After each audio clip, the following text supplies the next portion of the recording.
মা আয়েশা বলেন, রাসূলের সাথে আমি এক প্লেটে খাইতে বসলাম। আমি যখন হাড্ডি খাচ্ছিলাম, হাড্ডি থেকে গোস্ত খুলে খুলে আমি খাচ্ছিলাম। আমি হাড্ডিটা এমন ভাবে খাইলাম, গোস্ত একটুকু বাকি রাখি নাই। হাড্ডিটা খাইয়া যখন আমি রাখলাম, আল্লাহ রাসূল মুস্কি হাসি দিয়া হাড্ডিটা উঠাইয়া এটাকে আবার খাইতেছে, চাবাইতেছে আমার মুখের হাড্ডি। মা আয়েশা বলেন, রাসূল গো, আমি তো এটা খাইছি, জনমের মতোই খাইছি, এটাতে তো কিচ্ছু আমি রাখি নাই, আপনি কেন এটা মুখে দিলেন? আল্লাহ রাসূল মুস্কি হাসি দিয়া বলতেছে, ও আমার আয়েশা শোনো, আমি দুনিয়ার মানুষকে, আমার উম্মতকে জানায় দিতে চাই স্ত্রীদেরকে কিভাবে ভালোবাসা লাগে। আল্লাহু আকবার বলেন মিয়া। তো একটা পরিবার ধ্বংস হয় বিভিন্ন কারণে।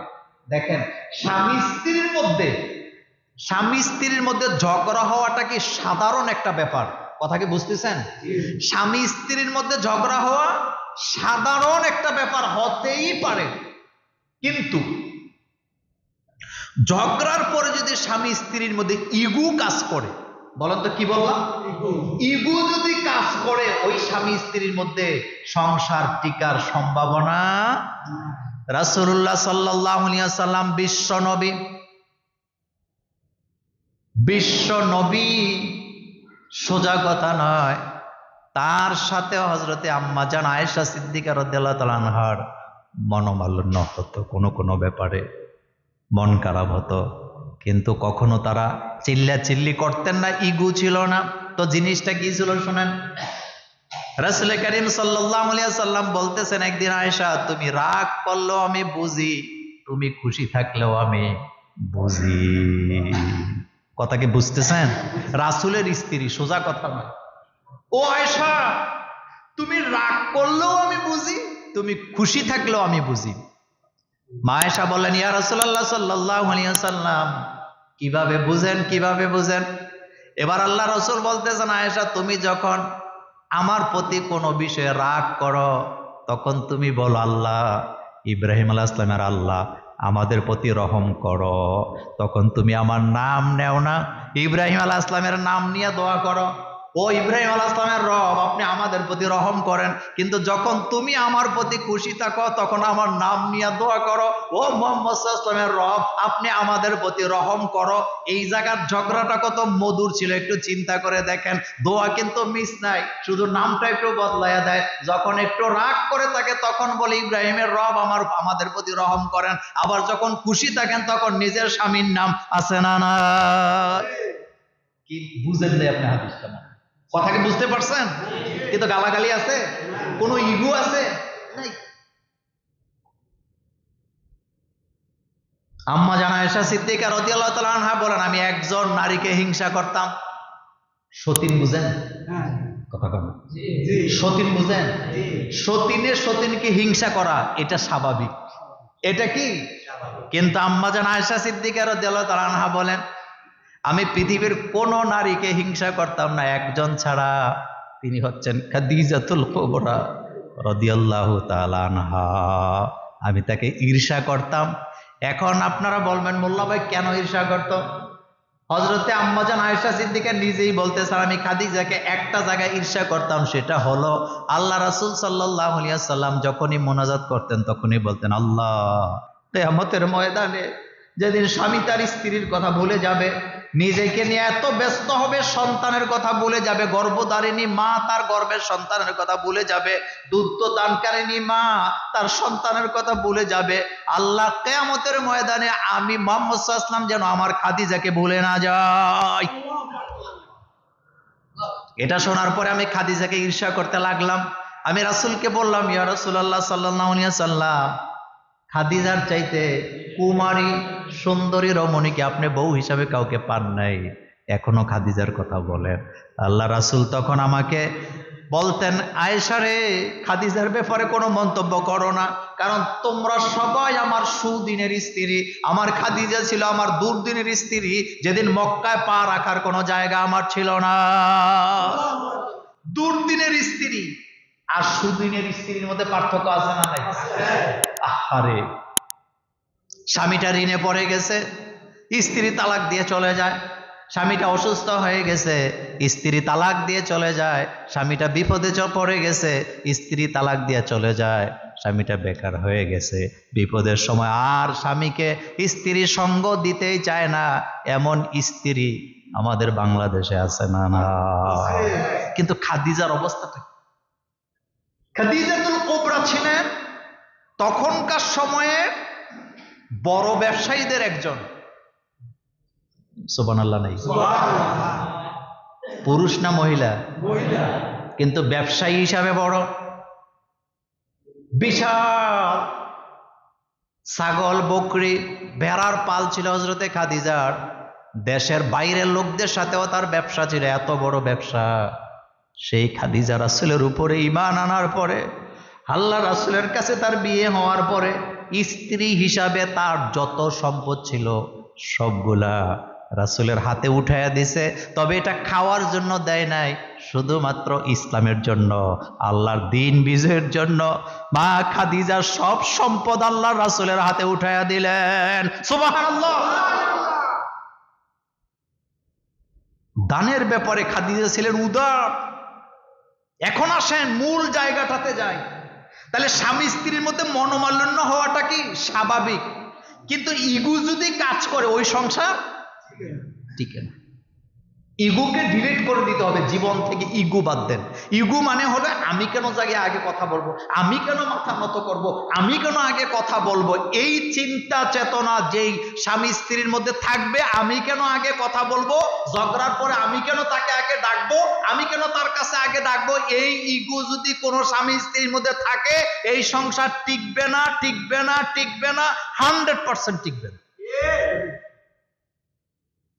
দুইটা পাতিল একসাথে রাখেন, একটার সাথে আরেকটা ধাক্কা খায়, এই চিন্তা করে স্বামী স্ত্রীর মধ্যে ঝগড়া হয়ে গেলে কাছে চলে যাবেন। নারীরা বেশি কিছু চায় না, কত বুঝাবো এই ব্যাপারে, ওয়াজ করলে সারা দিন রাত করতে পারবো। নারীরা বেশি কিছু চায় না, তার স্বামী যখন তার হাত ধরে ভালোবাসা বাড়ে না কমে, সব ভুলে যায়। মাইর খাইছে, গালাগালি করে আপনি বাড়িতে পাঠায় দিছেন, বাপের বাড়ি চলে গেছে, মাইর খেয়া কানতে কানতেই গেছে। ওখানে যাওয়ার পরে আপনিও ইগো নিয়ে বসে আছেন, আপনিও ফোন দেন না, সেও দেয় না, কিচ্ছু লাগে না, ফোন টোনও দরকার নেই, আপনি ডাইরেক্ট চলে যান তার কাছে। আমি গ্যারান্টি দিলাম 100% সে আবার আপনার কাছে ফেরত আসবে। কিন্তু আপনি যে ইগো নিয়ে আছেন, যা গেলাম না, তাহলে আপনি ভুল করলেন। কি করলেন? ভুল করলেন। রাসূলুল্লাহ সাল্লাল্লাহু আলাইহি ওয়াসাল্লামের আদর্শ যদি, আহারে কি আদর্শ ছিল মুহাম্মদ সাল্লাল্লাহু আলাইহি ওয়াসাল্লামের। আসেন একটি চমৎকার হাদিস শোনায়। গত জুমাতে বলেছিলাম স্ত্রীর কাজে সাহায্য করা এটা সুন্নতের ভিতরে আছে না নাই? কিন্তু আপনি পারবেন না। আপনার চাচি, জেডি, দাদি, মা, খালারা, চাচা, জেডারা আপনারে গোসল করে আছে। কোন স্বামী যদি তার স্ত্রীর কাজে সাহায্য করে, আমাদের দেশে কয় এটা মাইগ্যা বউ পাগল। তো বউর পাগল হবে না তো বান্ধবীর পাগল হবে? আপনি জানতেছেন আপনি কি বলতেছেন, কি বুঝাইতেছেন? স্ত্রীর কাজে কোন ক্রমে যদি কোনোদিন স্ত্রীর কাপড় কোন স্বামী ধুইয়া দেয়, যেই বয়সে দুঃখ, যারা দেখে ইজ্জতরে কি করে, দেখছো কত বউ পাগল, বউর কাপড় তো, এটা একটা কথা হইল? এরকমের বলেন আছে না নাই? রাসূলুল্লাহ সাল্লাল্লাহু আলাইহি ওয়াসাল্লামের সুন্নাহর সাথে বেয়াদবি করা হচ্ছে। আপনি আপনার জায়গা থেকে স্ত্রীর খেদমতটা করবেন। খেদমত বলতে কি বুঝাইলাম? স্ত্রী অসুস্থ, আপনি তার সেবা করবেন। রান্নার কাজের ব্যাপারে আম্মা জান আয়েশা সিদ্দিকা রাদিয়াল্লাহু তাআলা আনহা বলেন, আমি রান্না বসাইলাম, আল্লাহ রাসূল আসলেন, আমি তরকারি কুটবো নাকি রুটি বানাবো বুঝতে পারতেছি না। বিশ্ব নবীর কোমর থেকে জিহাদের ময়দানের যে তরবারি রাসূলের ছিল, এটা বের করে তরবারির পিঠ দিয়া আমার জন্য রাসূল তরকারি কুটে কুটে দিতেন। মুসলমানের সন্তানেরা খেয়াল করেন, রাসূল সাল্লাল্লাহু আলাইহি ওয়াসাল্লাম যেই তরবারি দিয়া জিহাদের ময়দানে যুদ্ধ করার জন্য যায়, আল্লাহ রাসূল 29টা যুদ্ধের সেনাপতি ছিলেন। রাসূলের জীবনে 23 বছরের নবুয়তের জীবনে, মাক্কি জীবনে কোনো যুদ্ধ হয় নাই। মাদানী জীবনে আল্লাহ রাসূল 81টা যুদ্ধের নেতৃত্ব দিয়েছেন, সোজা কথা নয়। সেই রাসূলের তরবারি দিয়া স্ত্রীর তরকারি কুটে কুটে সহযোগিতা করে।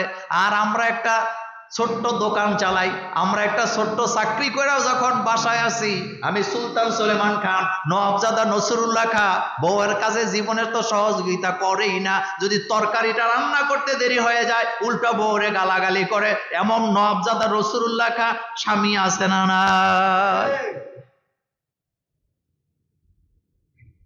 কি মজার জিনিস বালাই না, কি মজার জিনিস। স্বামী স্ত্রীর জীবনটা, ওই যে গত জুমায় বলেছিলাম, স্বামী স্ত্রীর ভালোবাসাটা আল্লাহর নিদর্শন। সুবহানাল্লাহ পড়েন। স্বামী স্ত্রীর ভালোবাসাটা আল্লাহর কি নিদর্শন। মা আয়েশা বলেন, আমি ছোট ছিলাম, গুরুত্বপূর্ণ হাদিস, আল্লাহ রাসূল জিহাদের ময়দানে চলে গেছেন, একটু পরে আসবেন রাতের বেলা। আমাকে বলে গেছে, আয়েশা রাতের বেলা আমি যখন আসবো তুমি আমার জন্য রুটি বানায় রাখবা, দুইজনে একসাথে এক প্লেটে খাবো। কথা বুঝেন নাই? রাসূল তখন প্রেসিডেন্ট, মুহাম্মদ সাল্লাল্লাহু আলাইহি ওয়াসাল্লাম তখন কি? তিনি একজন রাষ্ট্রপ্রধান। তিনি তার স্ত্রীকে বলতেছে, রাতের বেলা আমি আসবো, তুমি রুটি বানায় রাখবা, একসাথে এক প্লেটে খাবো। রাসূল রাতের বেলা আসছে, কিছু খায় নাই, চিন্তা একটা স্ত্রীকে সাথে নিয়ে খাবে। মা আয়েশা বলেন, আমি রুটির খামির বানাইতেছিলাম, আমি ছোট মানুষ, আমার ঘুম চলে আসছে খামির বানাইতে বানাইতে, খামিরও বানান শেষ, আমি এমন ঘুম দিছি জাগতে পরে ঘুমায়া গেছি। আমি নতুন নতুন বিয়ে হইলে ঘুম বেশি হয় না কম হয়? কথা বল না কেন? নতুন নতুন বিয়ে হইলে ঘুম কম হয় না বেশি হয়? আরে বাপরে বাপ, নতুন নতুন বিয়ে হইলে মেয়েদের ঘুম একটু বেশি হয়, এটা স্বাভাবিক প্রক্রিয়া। কিন্তু স্বামীর ভাই, বোন, ননদ, এরপরে কি ননদ, শাশুড়ি, 14 গোষ্ঠী এমন খোটা দেওয়া শুরু করে, এত ঘুমায়নি, আরে বাবুরি জমিদারের মেয়ে বিয়ে করায় আনছে, খালি ঘুমায় আর ঘুমায়, এরকমের বলুন না লোক আমাদের জুমুরে নেই। আরে ভাই, নতুন বিয়ে হয়েছে মেয়ে, সে তো ঘুমাবেই, এটা স্বাভাবিক। তার ঘুম বেশি হবে, সে সকালে একটু বেশি ঘুমাইতে চাবে, একটু ছাড় দিলে কি হয়, কিন্তু না, ছাড়তে রাজি না। মা আয়েশা বলেন, আমি ঘুমায় গেছি, খামির গুলা পরে ছিল, আমি ঘুমায় গেলাম, দুইটা বকরির বাচ্চা এসে পুরা খামিরটা খেয়ে ফেলছে, আমার খবর নাই, আমি ঘুমে। বিশ্ব নবী আমার সাথে রুটি খাবে সোজা কথা নয়, আমি তো ঘুমাইয়াই গেছি। এবার রাসূল সাল্লাল্লাহু আলাইহি ওয়াসাল্লাম কখন আসছে আমি জানি না। আল্লাহ রাসূল ঘরে এসে দেখে আয়েশা খালি জায়গায় কাইত হইয়া ঘুমায় রয়েছে, খালি পাতিল পরে আছে, খামির নাই। পেছনে তাকায় দেখে দুইটা ছাগলের বাচ্চা জাবর কাটতেছে। আল্লাহ রাসূল বলেন, আমি বুঝে গেছি কামটা কারা করছে। কথা কন না কেন? কামটা কে করছে? ওই যে খাইছে, যে এখন আবার জাবর কাটতেছে। আমি আর আপনি যদি হইতাম, বউরে কেমন ফিডানি দিতেন? ফিডানের আগে লাথি মারতেন আপনি পাছার মধ্যে, যে কি গম গোমাস, আমি কয়ে গেছি তোরে রান্না করে রাখার জন্য। কথা কি বুঝতেছেন? বিশ্ব নবী, নেতা, তিনি প্রেসিডেন্ট, স্ত্রীকে ডাকায় নাই, ডাকে নাই, নিজে আবার আটা নিছে, নিজের হাতে খামির বানাইছে, নিজে রুটি বানাইছে, তরকারি রান্না কইরা। স্ত্রী তো ঘুমায় আছে, খবর নেই। রাসূল সাল্লাল্লাহু আলাইহি ওয়াসাল্লাম একটা বাটির মধ্যে তরকারি নিয়া, ঝোল নিয়া, রুটি নিয়া স্ত্রীর কাছে যায়, গালের মধ্যে চিমটা দিয়ে বলতেছে, আয়েশা উঠো, তোমার জন্য খাবার রেডি করে আনছি, আসো দুইজনে একসাথে বসে এক প্লেটে খাই। আল্লাহু আকবার বলো মিয়া। খালি ইয়া নবী সালাম আলাইকা জিলাপি খাইলে হইতো না, নবীর সুন্নাহগুলো মানতে হবে। জিলাপি খাওয়ার মধ্যে সুন্নত নাই। বিশ্ব নবী বলতেছে, আয়েশা উঠো, আমি তোমার জন্য তরকারি রুটি নিয়ে আসছি। মা আয়েশা বলেন, কাঁচা ঘুম থেকে চিৎকার দিয়ে উঠলাম, আমি বিশ্ব নবীর কোমরের মধ্যে জড়ায়া ধরলাম। কথা কি শুনতেছেন? কোথায় জড়ায়া ধরলাম?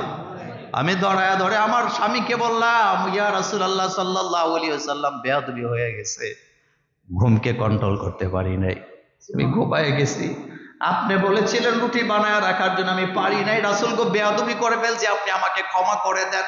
আল্লাহ রাসূল আমার মাথার মধ্যে হাত দিয়ে বলতেছে, আয়েশা এই মুহূর্তে তোমার সামনে রহমাতুল্লিল আলামিন দাঁড়ায়া নাই, বিশ্ব নবীও দাঁড়ায়া নাই, আমি তোমার স্বামী হিসাবে তোমার সামনে স্বামী দাঁড়ায় আছি। আয়েশা ভুলে যেও না আমি তোমার স্বামী। আল্লাহু আকবার। আমি হতে পারি বিশ্ব নবী, আমি হতে পারি রহমাতুল্লিল আলামিন, হতে পারি আমি প্রেসিডেন্ট, কিন্তু এই মুহূর্তে আমি বিশ্ব নবী। আমি এই মুহূর্তে কিনা প্রেসিডেন্ট তো তোমার সামনে দাঁড়াই নাই, আয়েশা তোমার স্বামী, আমি তোমার সামনে দাঁড়িয়েছি। মিয়া সাহেব, দাম্পত্য জীবনের ভালোবাসা কাকে বলে? কাকে বলে? সুবহানাল্লাহ। রাসূল তার স্ত্রীদেরকে বলতেছেন, ও আমার স্ত্রীরা, দিনের আলোতে রাতের আঁধারে, দিনের আলোতে রাতের আঁধারে আমার মধ্যে যা দেখতে পাও সব মানুষের কাছে বলে দাও। সুবহানাল্লাহ। দিনের আলোতে রাতের আঁধারে আমার সাথে যা দেখো সব মানুষের কাছে বলে দাও। এরপরে স্ত্রীদেরকে নিয়ে মাঝে মধ্যে ঘুরতে যাওয়া, বেড়াতে যাওয়া। কোথায় যাওয়া? কিছু কিছু পুরুষ আছে, এটা আমার দ্বারা হয় না, এটা ব্যর্থতা। এটা কি? রাসূলুল্লাহ সাল্লাল্লাহু আলাইহি ওয়াসাল্লাম সফরের হালাতে স্ত্রীদেরকে নিয়ে যেতেন। আম্মাজান আয়েশা সিদ্দিকা রাদিয়াল্লাহু তাআলা আনহা থেকে লম্বা একটি হাদিস আসছে আমার কলিজার ভাইয়েরা, বুখারী মুসলিমের হাদিস আসছে। মা আয়েশা বলে, খারাজতু মা রাসূলিল্লাহি সাল্লাল্লাহু আলাইহি ওয়াসাল্লাম, আমি রাসূলুল্লাহ সাল্লাল্লাহু আলাইহি ওয়াসাল্লামের সাথে ঘুরতে বের হলাম, সফর অবস্থায় ছিলাম। আমি ছিলাম অল্প বয়স্ক, আমি ছিলাম অল্প বয়স্ক। কাফেলা চলতেছে সামনের দিকে। আল্লাহ রাসূল কাফেলার লোকদেরকে বললেন, ও কাফেলার লোকেরা, তোমরা সামনে চলে যাও, আমি একটু আমার স্ত্রীকে নিয়ে ধীরে ধীরে যাও। মা আয়েশা বলেন, রাসূলুল্লাহ সাল্লাল্লাহু আলাইহি ওয়াসাল্লাম আমাকে নিয়ে ধীরে চলার কারণে কাফেলার লোকেরা অনেক সামনে চলে গেছে। আল্লাহ রাসূল আমাকে বলতেছে, আয়েশা চলো আমরা দুইজনে একসাথে দৌড় দেব। ম্যারাথন দৌড়। কি দৌড়? দৌড়। চলো দৌড় দেই। স্বামী আর স্ত্রী, বিশ্ব নবী। আপনি চিন্তা করতে পারেন, আখেরি জামানার নবী, আখেরি জামানার নবী, তিনি তার স্ত্রীকে নিয়ে দৌড় দিতেছে। আপনি সোজা মনে করছেন ব্যাপারটা? এটা হালকা মনে হয়? আমি মোল্লা নাজিম যদি আমার বউরে নিয়ে আপনাদের জমুরে এসে দৌড় দেই, আপনারা আমার সুনাম করবেন না দুর্নাম করবেন? হুজুর মানুষ এত নির্লজ্জ হয়, বউরে দৌড় দিছে। বিশ্ব নবী স্ত্রীকে নিয়ে দৌড় দিলেন। মা আয়েশা বলেন, আমার বয়স কম, অল্প বয়সী আমি হালকা পাতলা ছিলাম বলে রাসূলের আগে আমি জায়গা মতো চলে গেছি। জায়গা মতো চলে গিয়ে আমি এত খুশি ছিলাম, পেছনের দিকে তাকায়া বললাম, ইয়া রাসূলুল্লাহ সাল্লাল্লাহু আলাইহি ওয়াসাল্লাম, আপনি আমার সাথে দৌড় দিয়ে পারলেন না। আল্লাহ রাসূল মুস্কি হাসি দিয়ে বললেন, তোমার জন্য দোয়া করি, তুমি ফার্স্ট হয়েছ। রাসূল হাসি দিলেন, তুমি ফার্স্ট। মা আয়েশা বলেন, এর কিছুদিন পরে আবার ঘটনা ঘটলো, আমি এবার একটু মোটা হয়ে গেছি। আমি এখন একটু মোটা হয়ে গেছি, স্থূল হয়ে গেছি। এবার রাসূল বললেন, আয়েশা চলো আবার দৌড় দেই। আমি তখন বললাম, রাসূল গো, আগেই তো হারছেন, আজকে কি পারবেন নাকি? রাসূল হাসি দিয়ে, আজকে হবে ফাইনাল খেলা। আজকে কি খেলা? ওইটা ছিল কি খেলা? সেমিফাইনাল। আজকে ফাইনাল হবে। মা আয়েশা বলেন, দৌড় দিলাম, আমি স্থূল হয়ে গেছি, হাজারো চেষ্টা করলাম, কিন্তু রাসূলের সাথে আমি পারলাম না। রাসূল আমার অনেক আগে জায়গা মতো চলে গেছে। আমি হাঁপাইতে হাঁপাইতে রাসূলের কাছে যাওয়ার পরে, আমার স্বামী কতটা কৌশলী ছিলেন, তার কাছে ভালোবাসার কোনো অভাব নাই। আমার স্বামী মুহাম্মদ সাল্লাল্লাহু আলাইহি ওয়াসাল্লাম আমার দিকে তাকায়া মুস্কি হাসি দিয়া বলে, আয়েশা, ওই দিনের জবাবটা আজকে দিয়া দিলাম। মা আয়েশা বলেন, আমার মাসিক চলতেছিল, হায়েজ অবস্থা, আমি পিরিয়ড অবস্থায় আছি। একসাথে খাইতে বসছি এক প্লেটে, স্বামী স্ত্রী এক প্লেটে খাওয়া সুন্নত। মা আয়েশা বলেন, একসাথে খাইতে বসছি, রোমান্টিকতা শিখার জন্য নাটক দেখার দরকার নাই, রোমান্টিকতা শিখার জন্য সিনেমা দেখার দরকার নাই। মুহাম্মদ সাল্লাল্লাহু আলাইহি ওয়াসাল্লামের জীবনী পড়ো, স্বামী স্ত্রীর রোমান্টিকতা কাকে বলে আল্লাহ রাসূল শিখিয়ে গেছে। তাকান আমার দিকে, রোমান্টিকতা কারে কয়? মা আয়েশা বলেন, রাসূলের সাথে আমি এক প্লেটে খাইতে বসলাম। আমি যখন হাড্ডি খাচ্ছিলাম, হাড্ডি থেকে গোস্ত খুলে খুলে আমি খাচ্ছিলাম। আমি হাড্ডিটা এমন ভাবে খাইলাম, গোস্ত একটুকু বাকি রাখি নাই। হাড্ডিটা খাইয়া যখন আমি রাখলাম, আল্লাহ রাসূল মুস্কি হাসি দিয়া হাড্ডিটা উঠাইয়া এটাকে আবার খাইতেছে, চাবাইতেছে আমার মুখের হাড্ডি। আয়েশা বলেন, রাসূল গো, আমি তো এটা খাইছি, জনমের মতোই খাইছি, এটাতে তো কিচ্ছু আমি রাখি নাই, আপনি কেন এটা মুখে দিলেন? আল্লাহ রাসূল মুস্কি হাসি দিয়া বলতেছে, ও আমার আয়েশা শোনো, আমি দুনিয়ার মানুষকে, আমার উম্মতকে জানায় দিতে চাই স্ত্রীদেরকে কিভাবে ভালোবাসা লাগে। আল্লাহু আকবার বলেন মিয়া। হাদিসগুলো কি হালকা মনে হয় আপনার কাছে? হাড্ডি। মা আয়েশা বলেন, আমি তো এটা জনমের মতোই খাইছি, আমি তো কোনো কিছু বাদ রাখি নাই রাসূল গো। আল্লাহ রাসূল বলতেছেন, আয়েশা তুমি যেই জায়গায় মুখ লাগাইছো হাড্ডিটা মুখে দিয়া, আমি বুঝাইতে চাইলাম স্ত্রীদেরকে কিভাবে ভালোবাসতে। হাদিস এখনো শেষ হয় নাই। মা আয়েশা বলেন, পানির গ্লাস হাতে নিয়ে আমি পানি খাচ্ছি, পানির গ্লাসটা গোল হয়, আমি পানি খাইতেছি। আল্লাহ রাসূল আমার গ্লাসের দিকে তাকায় আছেন, কোন জায়গায় ঠোঁট লাগাইয়া মুখ লাগাইয়া আমি পানি খাচ্ছি। আমি যখন পানিটা খেয়ে আমি যখন গ্লাসটা নিচে রাখলাম, আল্লাহ রাসূল এবার গ্লাসটা উঠাইয়া যেই জায়গায় আমি ঠোঁট লাগাইছিলাম, যেই জায়গাতে আমি আয়েশার ঠোঁট লাগাইয়া পানি পান করলাম, আল্লাহ রাসূল সেই একই জায়গায় ঠোঁট লাগাইয়া পানি পান করলেন। বিশ্বনবীর চরিত্র ফুলের চাইতেও।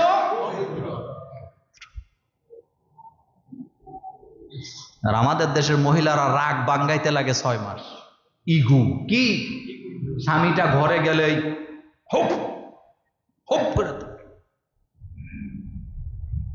আমার কলেজার ভাইয়ারা, আরো মজার হাদিস শোনা, স্ত্রীকে রাসূল কিভাবে ভালোবাসতেন। আল্লাহ রাসূল বলে, আল্লাহ রাসূলের ব্যাপারে আম্মা জান আয়েশা সিদ্দিকা রাদিয়াল্লাহু তাআলা আনহা বলে, যখন কোন ছাগল বকরি জবাই করা হতো, আপনারা কি ঘুমাইছে? কথা কি শুনতেছেন? মা আয়েশা বলেন, যখন কোন ছাগল বকরি জবাই করা হতো, আল্লাহ রাসূল গোস্তগুলাকে ছোট ছোট পোটলা করতেন। পোটলা করে সেগুলাকে একটা বর্তনের মধ্যে নিয়ে রাসূল গলিতে গলিতে ঘুরতেন। খাদিজার বান্ধবীরা কোথায় আছে? আল্লাহ রাসূল তার গোস্তের টুকরা, গোস্তের পোটলাগুলা খাদিজার বান্ধবীর বাড়িতে পৌঁছায়া দিতেন। আমার ভাইয়েরা, একটু চিন্তা করেন তো ঠান্ডা মাথায়। খাদিজা রাদিয়াল্লাহু তাআলা আনহা দুনিয়াতে নাই, তিনি দুনিয়া থেকে চলে গেছেন। তার বান্ধবী খাদিজা রাদিয়াল্লাহু তো ব্যবসায়ী ছিলেন, সামাজিক লোক ছিলেন, তো তার তো বান্ধবীর কোনো অভাব ছিল না। রাসূল সাল্লাল্লাহু আলাইহি সাল্লাম বিশ্ব নবী, তার স্ত্রীর বান্ধবীদের বাড়িতে বকরির গোশত পোটলা বানায়া খোঁজে খোঁজে নিয়ে দিয়ে আসেন। আর আপনি যদি আপনার স্ত্রীর বান্ধবীর বাড়িতে গোশত লইয়া যান, আপনার স্ত্রী আপনার গলা টিপ দিয়ে বলবে, ওদের সাথে তোমার সম্পর্কটা কি? কথা ঠিক বলে, ওদের সাথে তোমার। আমরা তো হুজুর মানে আমাদের কাছে কত ফোন হয়তো আসে, যদিও বেশি ফোন টোন ধরা হয় না, কিন্তু ফোন তো আসে, আসে না? যদি কোনো কারণে কোনো মহিলারা মাসালা জানার জন্য ফোন দেয়, বলার জন্যই বলছি, আমার ভাইয়েরা, এত ভালোবাসার পরও স্ত্রীর একটা কান ওইদিকে খাড়া করায় রাখে, কি কথা বলতেছে। কথাটা এই জন্য বলি নাই, কথাটা বলছি অন্য কারণে। সেটা হলো বিশ্ব নবী তার স্ত্রীর বান্ধবীদের কথাও বলে যায় নাই, তাদের বাড়িতে পর্যন্ত আল্লাহ রাসূল গোশত পাঠায় দিতে।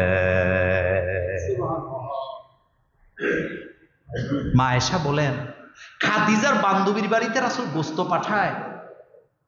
আমি রাগান্বিত হয়ে বললাম, ইয়া রাসূলুল্লাহ সাল্লাল্লাহু আলাইহি ওয়াসাল্লাম, আপনি খাদিজাকে এত ভালোবাসেন? প্রশ্নবোধক, আপনি খাদিজাকে এত ভালোবাসেন?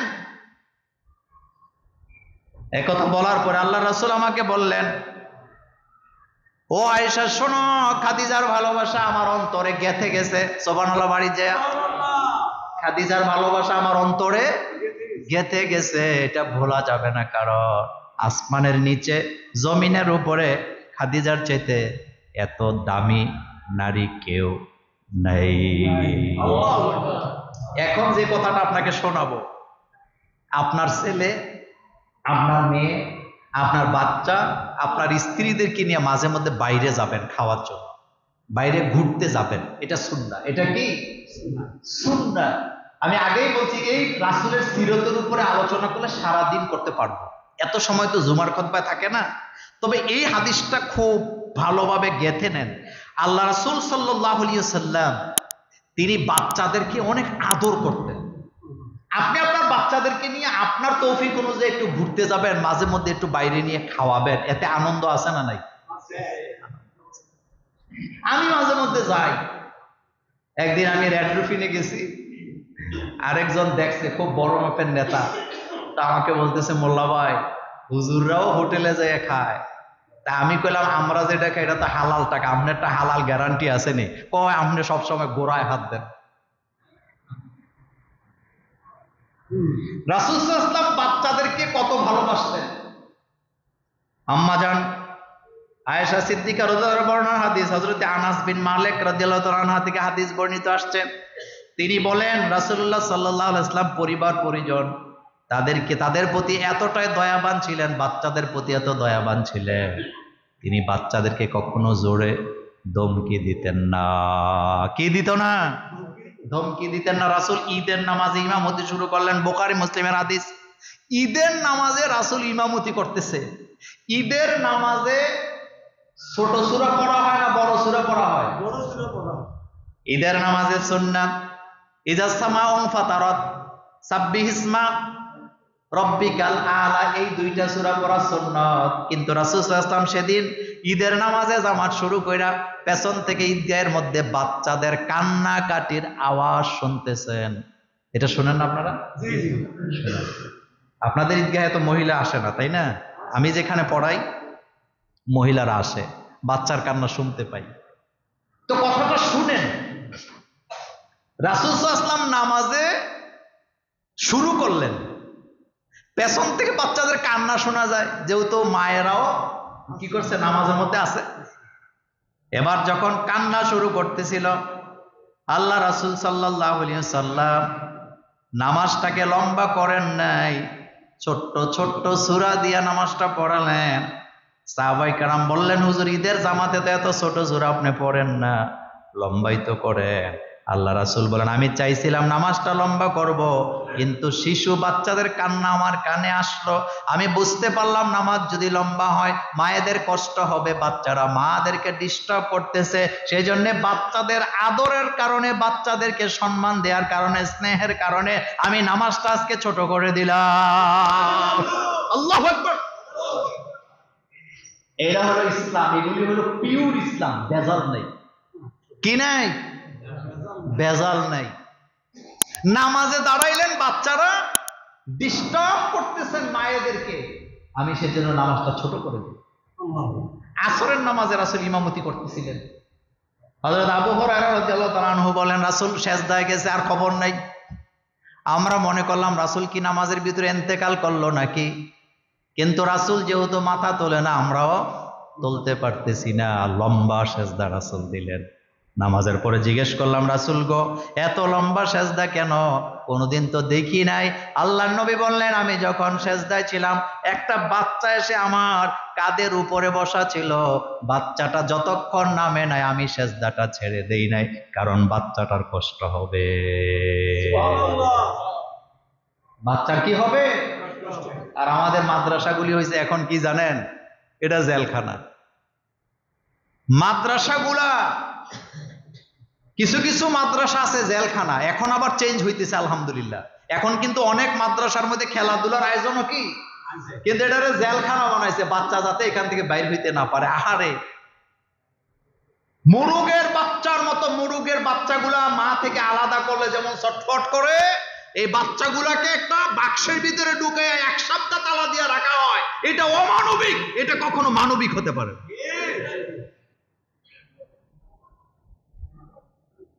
বাচ্চাদেরকে নিয়ে ঘুরতে যাবেন, তাদেরকে আনন্দ দেওয়ার চেষ্টা করবেন।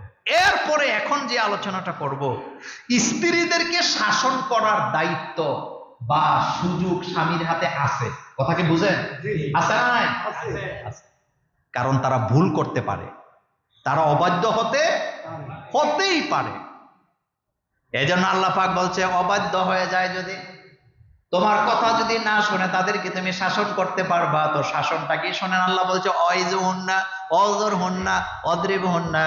প্রথম কথা হলো ওয়াজ করবা তাদের কানের কাছে বৈশা বৈশা, তুমি তাকে বুঝাইবা, হাদিস বুঝাবা, কোরআন বুঝাবা, তাকে ভালো ভালো নসিহত করবা। আর এখন বর্তমানে স্বামীর নসিহত করার সুযোগ নাই, সারা রাত জ্ঞানর আছে না?